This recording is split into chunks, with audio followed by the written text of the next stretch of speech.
everybody, it's Tara Bryan, and you are listening to the Course Building Secrets podcast. Whether you're a coach or a CEO, the success of your team and clients is based on your ability to deliver a consistent experience and guide them on the fastest path to results. This podcast will give you practical, real-life tips that you can use today to build your online experiences that get results and create raving fans. Why? So you can monetize your expertise and serve more people without adding more time or team to your business. If you're looking to uncover your $1 million framework, package it, and use it to scale, you're in the right place. Let's dive in.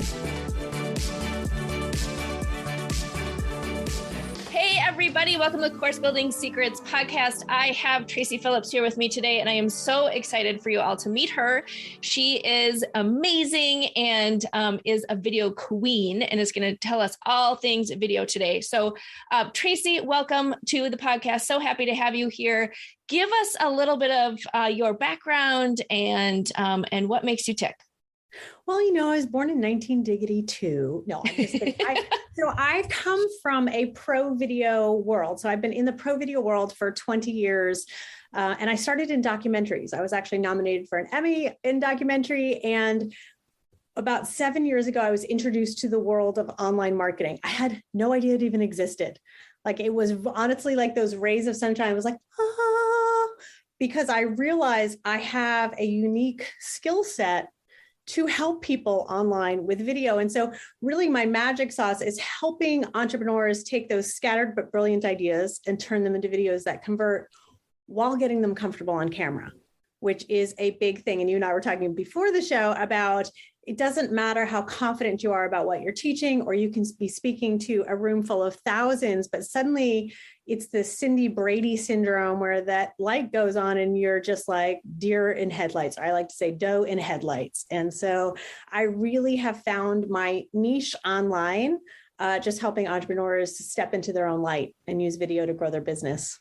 I love that. And it's so, so needed. And we were talking a little bit before the podcast about just kind of a little bit of my experience with the video too. I was telling Tracy, like, I'm super comfortable being on stage, speaking to thousands of people, super comfortable with meetings and working with people.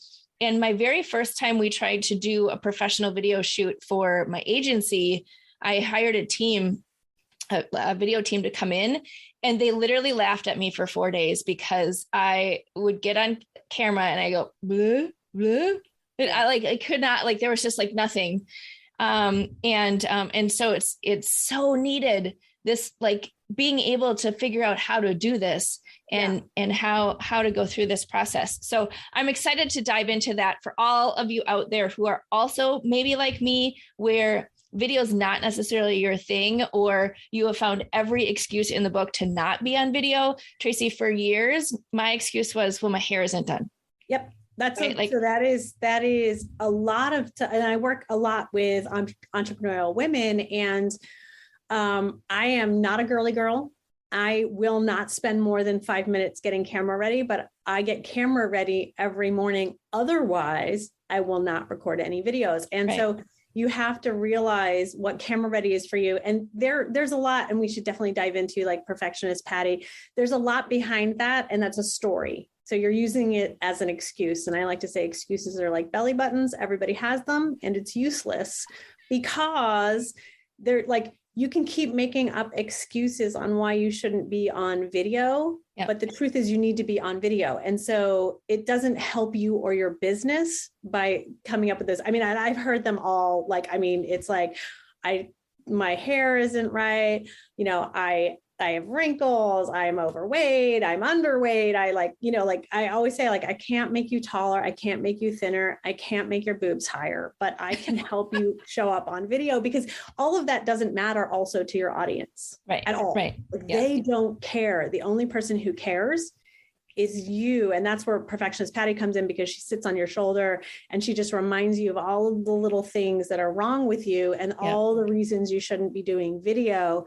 And again, they're all just excuses. And I, when I do webinars or masterclasses, I literally have rooms of hundreds of people where in the chat, I have them say, "Suck it, Patty," because you have to just kick her off your shoulder and say like, I'm going to do it anyway. I'm going to take imperfect action. Yep. Totally. Yeah. I made myself get on camera. I think it was like a series of like 15 days or something with my hair all up, like in a ponytail and like on the top of my head and whatever. And I'm like, it doesn't matter. Like, stop. So, when I did that, I was like, psh, nobody cares. Nobody said, oh my God, what is going on with your hair? Like nobody said that. Although when I do have a good hair day, I do hear that.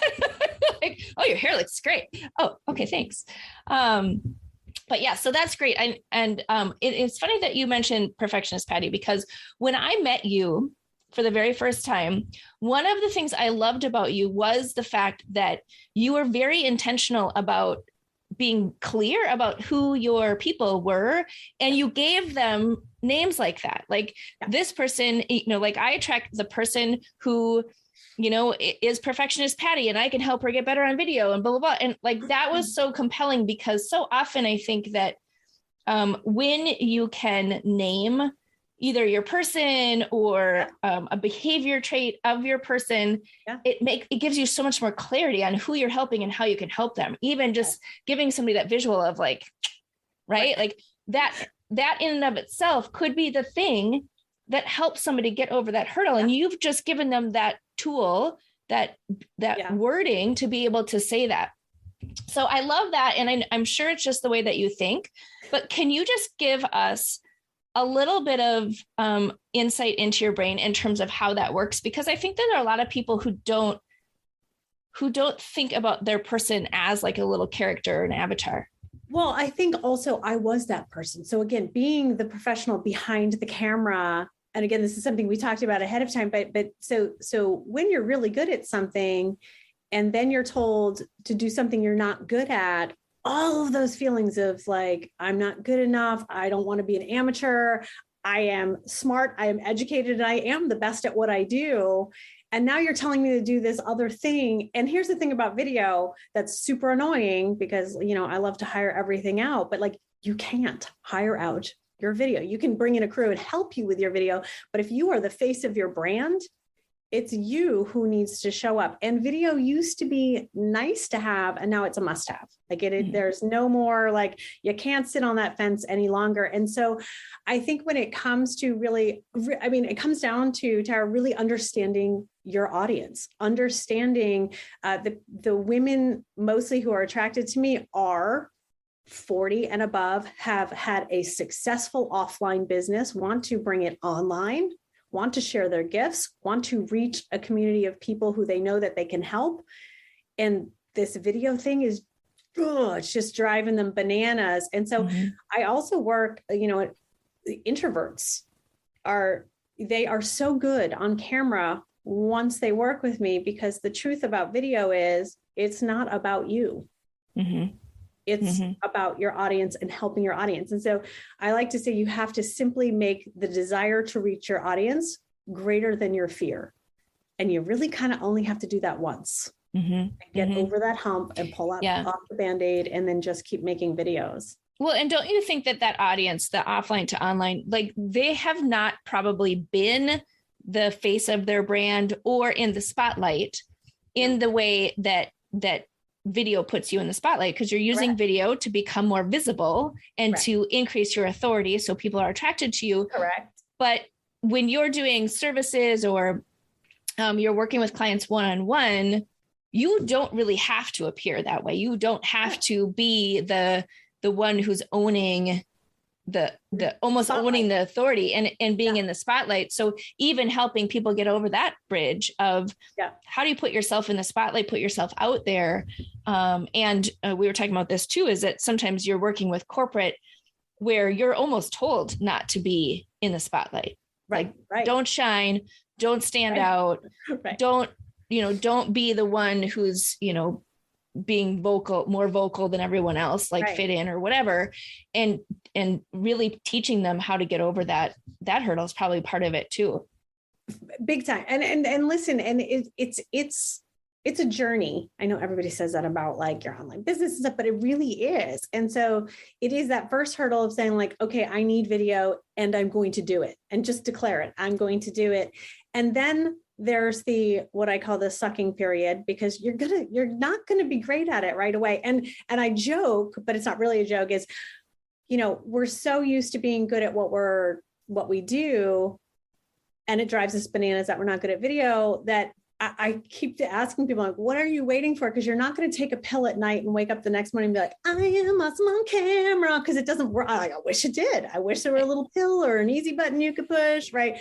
But there isn't. Mm-hmm. And so you do have to kind of embrace the suck, realize that it's okay to take imperfect action. Because again, if you are, whether you're from corporate or you're just a professional offline, you have a standard that you're used to performing at, and video brings you way down the ladder. And so you just have to be like, yep, I suck at this and I'm going to keep doing it. Mm-hmm. Right. So again, making that desire to reach an online audience greater than your fear of showing up and looking like an idiot. Now, here's the thing also, you're never going to look like an idiot, only to you. Mm-hmm. Nobody else cares. So you're making it about you, and your videos aren't about you. Your videos are about reaching an audience, helping them shine, helping them discover something they didn't know, helping them make more money, whatever it is. Mm-hmm. And so honestly, I think that's one of the things when I work with my students and clients, is when I say, like, this has to not be about you. Like, what can you share with your audience? And then all of a sudden their audience starts showing up and asking questions. And there's this aha of like, oh my gosh, I was totally thinking about this the wrong way. Mm-hmm. Because you think, they see the gurus or they see the influencers showing up on video. And I have video of people like Marie Forleo from 10 years ago, and it is terrible. And she is thrown up against a radiator in a tiny New York apartment. The framing is terrible. It's like a crotch shot. It's bad. But guess what? She kept showing up. Mm-hmm. She didn't start out with a crew of 10 in this beautiful loft space in New York. Nope. None of us do. Right. And why would you want to pay for that anyway when you're not good at it? Right. Like, yep. 100%. Yeah, that's awesome. And I think that it's just like your need to serve needs to be greater than your need to show up as being perfect and being fabulous. And I think that for me, one of the things was I was like, well, I'm not going to have anything to say. Like, what am I going to say? Like, even with this podcast, when I first started, I was like, well, what am I going to say? And everyone who knows me is like, you have never actually had a problem talking or expressing your opinion, but that was a real thing. And I was like, well, if I'm on camera, like, what am I going to say? What's important enough for me to say? And I had to find my own voice with it. Yeah. So it's like the video sucking, but also finding your own voice with it, and then being comfortable with whatever that looks like. And that takes time. Like, so again, like when we were talking about scared baby Tracy, like my very early videos where I was quiet, and you know me, that's hilarious, right? I was quiet. I was reserved. I was professorial. I thought I had to like teach in a certain way. So the content was good, but it got lost in this like really bad delivery of who I thought was supposed to show up. So there is that like playing around period of like, who am I? And I really love that you said like you have opinions, because that's the thing that's going to set you apart on video. Don't try and fit into everybody else's like picture of what good video is. I am known for laughing at myself, like doing funny shtick things. Like I have a standing desk and I will get on a soapbox and I will get really heated and I will like start to, get fiery. And then I step down, like comically off my soapbox. Right. Yeah. And it's really funny to people because they're like, oh my gosh, I just want to show up like you. And I'm like, you can't. Now you're not going to be me. Like that is my unique sense of humor, but it's okay to have a sense of humor. It is really okay to have an opinion, because if you don't, you're going to get lost in the sea of sameness. Mm-hmm. Right. Mm-hmm. And so a lot of people, oh no, I don't want to say that, because I worked with someone very early on who was amazing, but was so afraid to put her opinion out there that I don't even think she has an online business anymore, because mm-hmm. she really got lost in the sea of everybody else, because she just didn't stick out in any unique way. Yeah. Yeah. It's definitely a thing. I think for me, and I want to get into your journey and how you've built your business and what that all looks like. But I love talking about this because I think it's so fascinating, because it's something that everybody struggles with. Like it's just like the thing. For me, I think my biggest thing was stopping trying to read a script. Yeah. Like I was like, it's all going to be scripted and I have to have all the things. And then I would have the teleprompter and I would have all the things. And I was like, then that's when you become, I think the same, you become that like robot. Well, and also you're reading. And you're reading. And then if you don't, like, it's the same thing when I first started doing public speaking, I would like, have my note cards and then I would miss a spot and I'd be like, crap, now I don't even know what I'm talking about because all I'm doing is like trying to memorize all my note cards. In fact, I always tease my mom. My mom owns a foundation. So she gets up and speaks to thousands of people. And when she first started speaking, on her note card said, "Hi, my name is." Oh, yeah. And she's reading, like she's literally reading from her note. And I said, "Mom, do you not know your name?" Right. Well, I appreciate that. I have to look at it. Right. And I'm like, no, you don't. But part of that is nerves, right? And so there is, when you talk about process or a journey, when I first started doing live video, and something I do want your audience to know is like, if you're not doing videos, the easiest and best way to get good at video is actually live video. And it sounds like the hardest and scariest way, but you don't have to script. But when I started my live videos, I would script it word for word and it would take, long. And to the point now where when I go live, I'm not getting my alarm goes off. I'm like, oh crap, I'm going live in a couple of minutes. Right? Like I know what I'm going to talk about. I mean, I've thought through the content, but it's bullet points. And even with my scripted videos, like a landing page or a home page or a sales page, I record it in chunks and just edit the chunks together because your delivery is going to be so much better when you are engaging. And teleprompter is really, really hard to do well by yourself. So like we as a crew, I come from a professional background where the teleprompter is in the camera, but even still the CEOs, the doctors, the key opinion leaders that I've worked with, you're either good at teleprompter or you're not. I'm great at teaching teleprompter. I am not great at teleprompter. No matter how good I get, my pre-recorded videos are never as good as my lives. And here's an interesting little like factoid is your audience prefers live video. Yeah. Because what you said before, you can inject your personality, you can do different things, or you can like say your opinion, or you can, do a little action. If you're on the teleprompter, you're like, oh crap, I got to talk as fast as the teleprompter is going. And if I miss it, then I'm like, all do it again. You have to do it again. And you have to, and the teleprompter trick too is, coming from the pro video world is what people do wrong is it's called tracking where they're actually reading. You should never be reading because the top line should always come to your eye line. And so you should never see more than like 3 or 4 words at a time. And so that's when people jump ahead, it's just the wrong speed, but it's a lot to think about. It is a lot. Like it's a lot. Like, and again, coming from the pro world, I had teams of people. So when people ask me like very specific lighting questions, like I can help with a basic, like I can help you make your background and your lighting and all of those things look amazing. I do something called the home studio makeover, which I love. It's like 20 minutes. We meet on Zoom and you like take me around your house or your office and we find the best lighting, the best sound, and I make suggestions based on your space.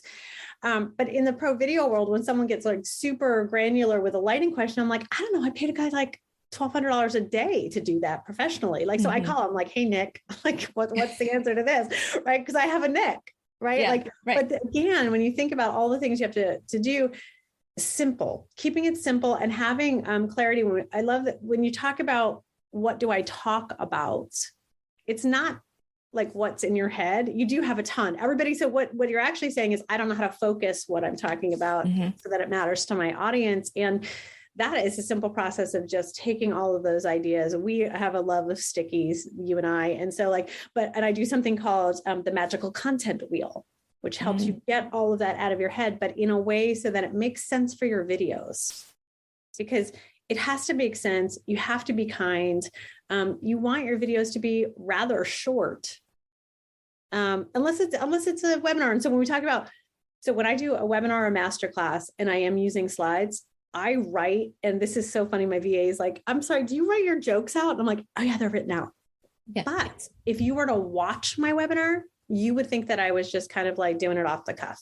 And that's the difference is like, there's a lot of practice that goes behind making it sound natural and off the cuff. And that it's like permission to learn something that you're not an expert at. Like you're not, like we don't expect you to show up in this perfectly coiffed, perfectly produced, perfectly perfect world.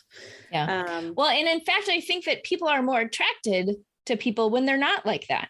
Right. Absolutely. Like, yeah. I mean, I want to work with people who aren't super polished and look like they've got everything 100% figured out. Cause then I'm like, oh, well, they're not a hot mess at all. So, well, and you're not relatable. Like so here's the thing too, when we're talking about like selling courses, people are buying you. They're not buying your course, your membership.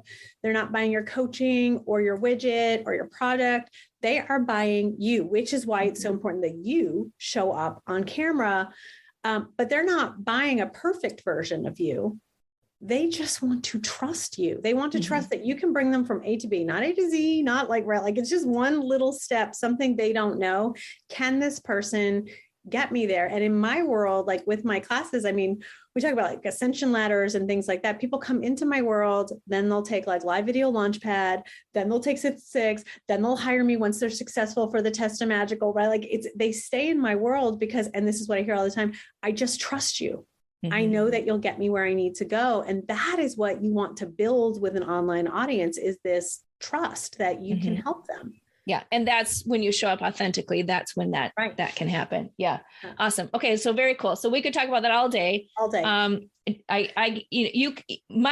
my people, like you can tell, like Tracy knows what she's talking about and she's got the passion behind it. So you hear that authenticity in what she's saying. So all right. So I want to transition, Tracy, to you building your online business, because, working, in professional videography and doing that kind of work is different than your own entrepreneurial journey. So tell us a little bit about how, like the transition between like, oh, I have an expertise that people may want, and actually turning that into a business. Yeah. And it's been a 7-year journey because, I didn't know anything about online. And I was in a world where I was invited to, one of the bigger marketing events. I had no idea who this guy was. It was just a friend of mine happened to be speaking on stage. I had no idea he even was speaking on stage. It was one of these weird things where you walk in a room and I'm like, is this some weird kind of like MLM? Like, what am I like? This is out of the office, right? Like, this is not me. But then I realized, oh, all of these people are trying to put themselves online and they need video help. And so I always say to my students and my clients who come to me when they're newer in the journey, thank God, because now you don't have to go through the rabbit holes that I did, because I really bought into that. Like, you can take your expertise, put it online, and you're going to be a millionaire. You're going to make money in your sleep. You're going to do this. It's going to be 2 commas. And, and I fell for it, hook, line, and sinker. I'm like, yes. Yeah. And sometimes I do make like $27 from an SLO in my sleep. And I do celebrate that.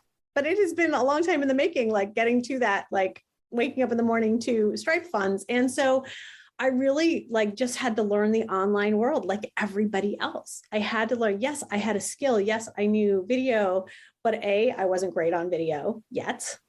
So I had to learn how to do that. And I had to learn a lot about my audience. And so, I mean, at one point I hired a VA and she was like, oh, what landing page builder do you have? And she named 3. And I said, yes.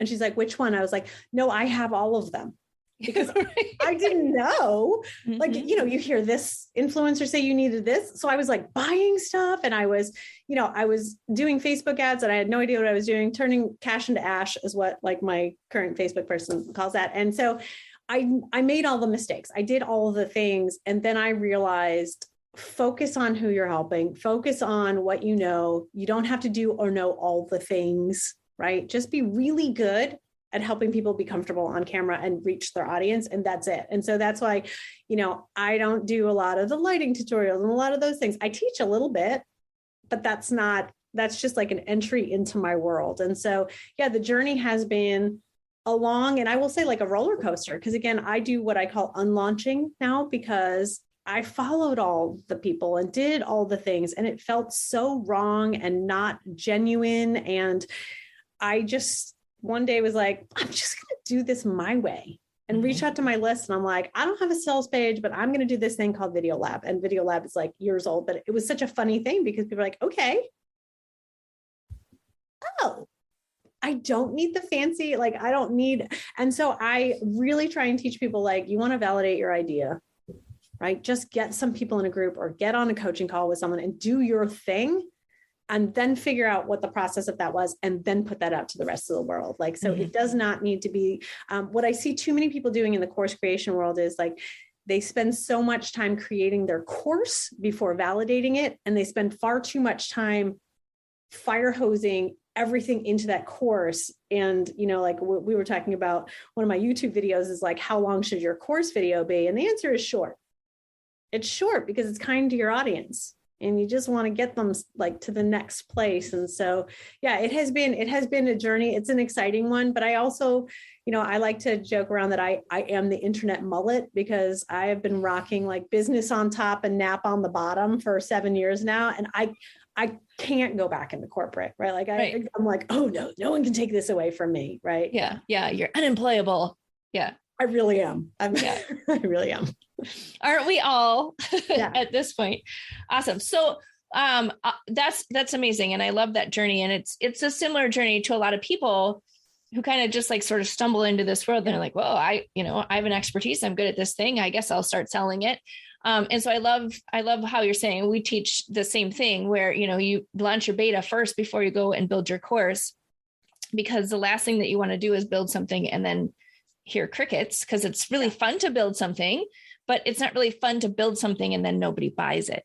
No, and a lot of people hide behind the building. Yep. And they don't put it out there into the world. Right. I'm going to do this. It's kind of like that. I won't go on camera until it's like, oh, but this isn't built. Oh, this isn't ready. And this isn't. And it's like, oh no, that's more excuses. Yep. For sure. Yeah. Because ultimately at the end of the day, not only do you need to test your audience, but you need to make sure you can get them results.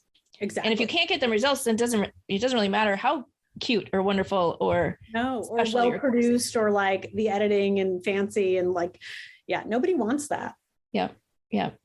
Yeah. So awesome. Okay, cool. So if you had to give my audience like one cool, like awesome technique that they can use to further their goals, what would that be? I honestly think it would be to just get out there in imperfect action, to be okay with not being awesome on video, like to just do it anyway. And it's not a Nike commercial, but at the same time, it's a skill that you can learn and you can get really good at it. And it's probably not as hard as you're making it out to be in your head. But like, I can never give people feedback unless they actually make videos. Right. And so I think the biggest piece of advice is like, despite your fear, despite feeling, inadequate, do it anyway. Because it is a skill and it is a tool in your toolbox of marketing that is never going to fail you. And you're going to need it for years down the line. Yeah. And the thing is that like done is better than perfect, but if you don't take action, you don't have any way to get started. And one of the things that we talk a lot about is like your first iteration is not your last. Oh my God. You can record a video today and then you can get on and record another video tomorrow because you want, but you don't need to, but you could. It's not like once you create it, it's like on a tablet, like a rock, and you can't ever change it. So knock it off, right? Like don't imperfect action. Take some imperfect action. And Mark Cuban says, and I'm like queen of mutilating quotes, so I'm going to mutilate this one, but he always says perfectionism is the killer of profitability. And it is so true because your visibility equals your currency. So how much you show up or don't affects your bank account. Right. 100%. And so don't let your perfectionism stop you from being a success. Yeah. 100%. And the other thing is that like, it's okay if it's not perfect, but if you need it to be perfect for you, then do the work. Do the plan, figure it out, go get your hair done at the Wow Bar or the Dry Bar, or whatever you have to do, and then show up, right? Like do what you need to do to make yourself proud of what you're doing, but know that it's not going to be perfect and it's probably going to suck. Your goal is to make it suck less. So And it will suck every time you show up, whether it's live or pre-recorded or, interview or anything like that. Every time you do that, every time you show up, it is going to suck less and less and less. And something I didn't talk about that I often talk about is my expectation gap. And I do this with my hands, and I know it's a podcast, so they can't see, but I'm holding my hands apart. And in one hand, my right hand is where you want to be. It's all the influencers and the people that you see who look super comfy on camera, right? And in my left hand is where you actually are on the other shoulder. Now, the gap is not as big as you think it is in your head, but you're never going to get to my right hand until you start making videos. And so you have to start making videos in order to get better at videos. There's no other way to do it. Right. So again, embracing the suck and just doing it. And I think the other thing that we haven't talked about yet is like the power is in the editing. The power isn't actually like in the video itself. Like you could edit it, you could add B-roll, you could add all sorts of things to make it so much better. So if there's like one scene where you're picking your nose or something and you don't like it, just throw some B-roll on top of it. And it's something that is effective. So there's all sorts of ways to get around. Yeah. I have a pre-recorded trick I'm going to share just with your community. I don't share this with anybody usually unless they're in my scripting class, but when you're doing a pre-recorded video and you have very clear, like intro, what you're teaching and an outro CTA, after your CTA, after you've gotten all the parts, go back and do the intro one more time because you're warm. And now your intro is going to rock. And the most important thing you say is the first thing you say. And so that's a little trick that we use in pro production is, we'll have the doctors run through it and then we'll have them go back and do the first couple sentences again so that they're coming in with a warm energy. Right. Not the deer in the headlights. Right. Not that devil in headlights. So yeah. Awesome. Super cool. Oh, that's a great tip. Okay. So my next question is a little bit of a different topic, but you have children, right? I do. Okay. So one question I love to ask is, as a busy mom, entrepreneur, business owner, rocking the world, like I'm always curious as to habits and routines that you have that help you kind of maximize your energy in all the different things that you do because I'm a busy mom of 3 and have my business. And so for my listeners who are kind of in this place of trying to do it all, what do you got? Well, first, that there is such thing as a work-life balance. I think it's BS. I call it a ballet, right? So when I'm in launch, when I'm doing something, when I'm actively working on a project, I'm not as available as I am out of launch. And so my family knows this. My husband will I also have like a super husband who like does all the things. And so I don't feel like, oh gosh, this is going to get forgotten, or, oh, the beds won't get made, or whatever. First of all, I would never worry about the non-made beds, but it is like, that's part of our relationship. So that's very helpful. The other is I'm a morning person. So knowing your routines and stuff, and my daughter is definitely not, which I love. So even on school days, I let her sleep in as late as humanly possible because I get hours of work done before she's even awake. Yeah. Then I check in with her. So a couple things I do is I do not schedule calls before 10 a.m. my time. There is no, so I work, I check in with her, get her off to school, work a little more, and then I start my calls. I stop my calls at 4 p.m. She blissfully takes the bus now. She didn't always. And so she doesn't get home to 4:17. So I work my schedule around her schedule. Always? No. Sometimes I have to take a call. The other thing is just really being mindful of when I am present with her, I'm present with her or my husband and that is something I've had to work at. Put away the phone.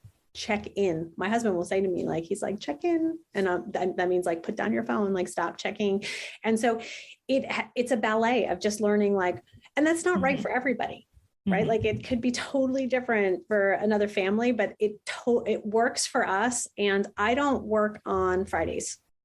And that started with her schedule because she went to a kindergarten that was only half day and she would get off at noon, and we would do adventure Fridays, which sometimes meant going to the library or food shopping or whatever it was. But I kept adventure Fridays for myself because part of being an online business owner is knowing that burnout is real.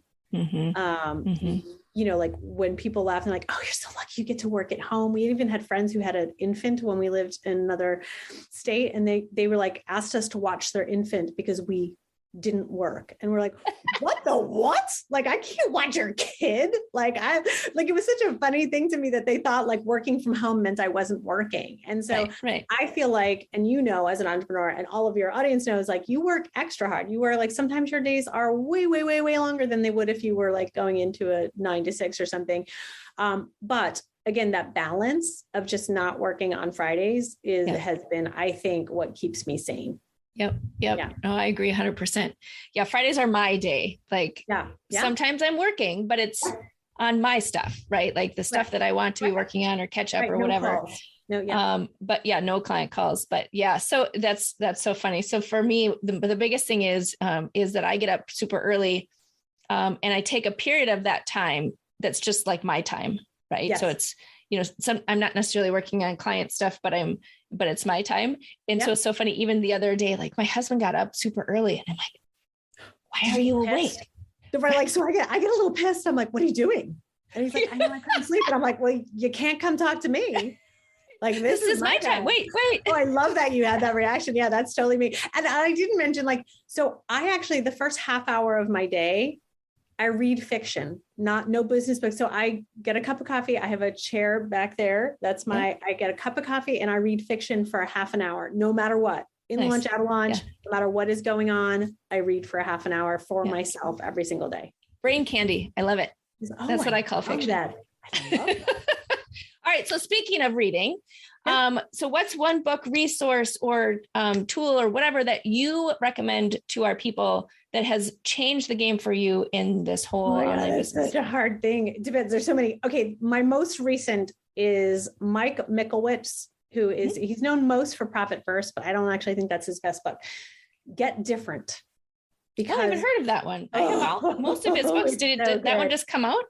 Yes. And it's mind blowing.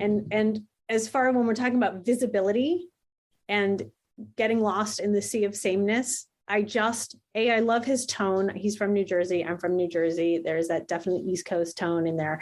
But it is an easy read as far as like readability, but it will get your brain thinking in a way that's like, oh, I don't have to do what everybody else is doing. And so Get Different by Mike Michalowicz, that has been my like book of 2022. Everybody in my community knows like that is what, and I've read it and I'm rereading it. And every time I have an offer, I reread it again, because how you show up for that offer, like you got to do it differently. Yeah. Awesome. Okay, cool. I love that. I have not, I totally missed that book of his. Awesome. So thank you very much. Okay. Yeah. All right. So last question. This is the hardest one of the day. Okay. No, I'm being sarcastic. Where can our listeners find you? How can we learn more about what you do and get involved in your world? Well, currently you can go to my website, which is videoscriptsuccess.com. But I would say if you want to feel for me and my videos, as Tara knows, I would go to VideoScript Success on YouTube, because that will also bring you to all the resources. But if you go to VideoScript Success on YouTube, I have a bunch of videos. You'll get a very good feel for how I show up on video, and again, these are pre-recorded videos, but from there, then you can come into my world, because I also have a live show that I do every Thursday. And so I am really, really community forward into like, what do you want me to talk about? Because I can talk about anything, right? And so I really do listen to my community, and when they want me to talk about something, we do. Awesome. And you're definitely going to want to go check out those videos. I love watching Tracy's videos because she like adds in some surprises that are surprisingly easy to add, but so often we don't think about it because we're just too worried about how we show up or what we're saying or whatever. So go check out those videos for sure. Tracy, it was a pleasure having you today on the podcast. Thank you so much for imparting all of your knowledge with my listeners today. And again, everyone have a great day, and look forward to talking again. I hope you enjoyed today's episode. The best thing you can do is to take action on an idea or tip that resonated with you. To help you take action, I have a free gift for you that you can download in the show notes. During each episode, we publish an action plan worksheet and other helpful takeaways from our speakers in the Course Building Secrets Creators Lab. To register for free, click on the link in the show notes. Enjoy.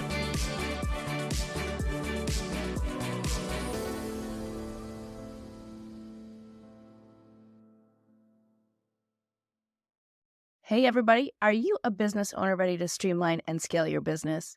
Imagine solving the biggest business challenges with clarity, a strategy, and a clear plan.